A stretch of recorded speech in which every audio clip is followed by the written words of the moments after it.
Juin 1816, l'été est lugubre à Colonie, dans la villa Diodati. 4 jeunes poètes dans le vent, anglais, sont réunis dans cette villa. Ils s'appellent Polidori, Lord Byron, Percy Shelley et son épouse, la future Mary Shelley, la maman, l'auteur de Frankenstein.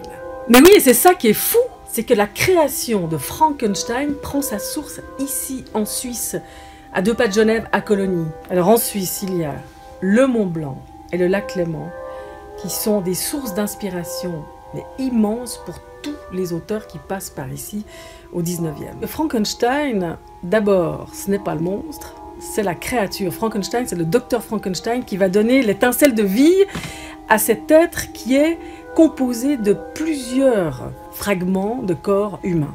Et au départ, c'est pas un monstre, c'est une véritable créature qui serait même un surhomme. Alors ma foi, c'est l'histoire de vacances qui ont connu des déboires. Sont arrivés à Genève en provenance d'Angleterre dans le courant du mois de mai 1816.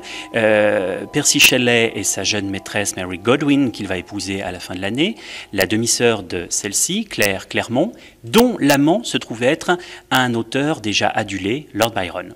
Et tout ce petit monde se retrouve effectivement à Genève. Lord Byron va louer une villa patricienne, une campagne comme on disait à l'époque, donc la villa Diodati, et ils vont se réunir certains soirs pour effectivement échanger, lire et composer.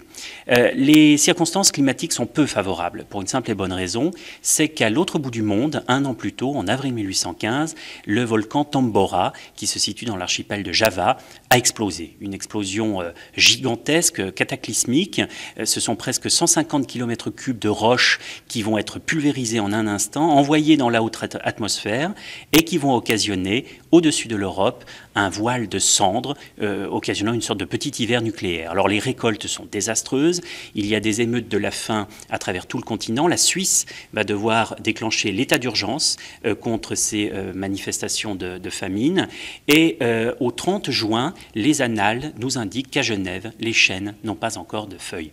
Donc il fait froid, il pleut, averse, et aux alentours de la mi-juin, les 15, 16 et 17 juin précisément, nos 4 jeunes Anglais dans le vent sont confinés dans la villa Diodati et, selon le récit qu'ils vont le faire ultérieurement, des récits de fantômes leur tombent entre les mains. À partir de là, Lord Byron va lancer une idée. Eh bien, écrivons des ghost stories, écrivons des histoires de fantômes.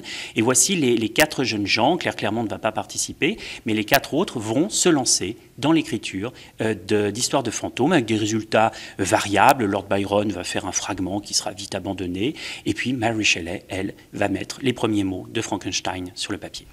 Quel âge ont ces futurs monuments de la littérature, Nicolas Ducimetière ? Eh bien, ce sont des lycéens, ou à peu de choses près. Lord Byron, évidemment, domine le groupe, hein, c'est le plus âgé. Percy Shelley a passé la vingtaine, mais par contre, Mary Shelley, à l'époque, a 18 ans. Hein, donc, c'est vraiment une jeune fille qui est partie avec son amant, un homme marié, donc une situation particulièrement sulfureuse et scandaleuse. Lord Byron lui-même a dû quitter l'Angleterre sur des rumeurs d'inceste. Il est également poursuivi par ses créanciers. Et donc, d'une certaine manière, ce sont un petit peu des parias, hein, des marginaux, des bohèmes, on va dire, qui ont quitté la société un petit peu compassée de l'Angleterre et ses brumes pour venir faire le grand tour d'Europe, hein, qui était vraiment le passage obligatoire pour des jeunes gens de cette classe, mais dont les parents ont coupé les vivres. Donc les Shelley, enfin Percy Shelley et Mary Godwin, doivent se contenter d'une petite villa sur les bords du lac, un petit peu plus déshéritée que la villa Diodati. Lord Byron, évidemment, a une position sociale et des moyens plus conséquents, et donc il peut habiter cette belle villa sur les coteaux. Une chose aussi à dire, à développer, c'est que le paysage environnant ici est aussi une source d'inspiration. Enfin, la présence dans le roman du Mont Blanc est réelle, puisqu'il y a cette rencontre capitale, hein, entre la créature et son créateur sur la mer de glace.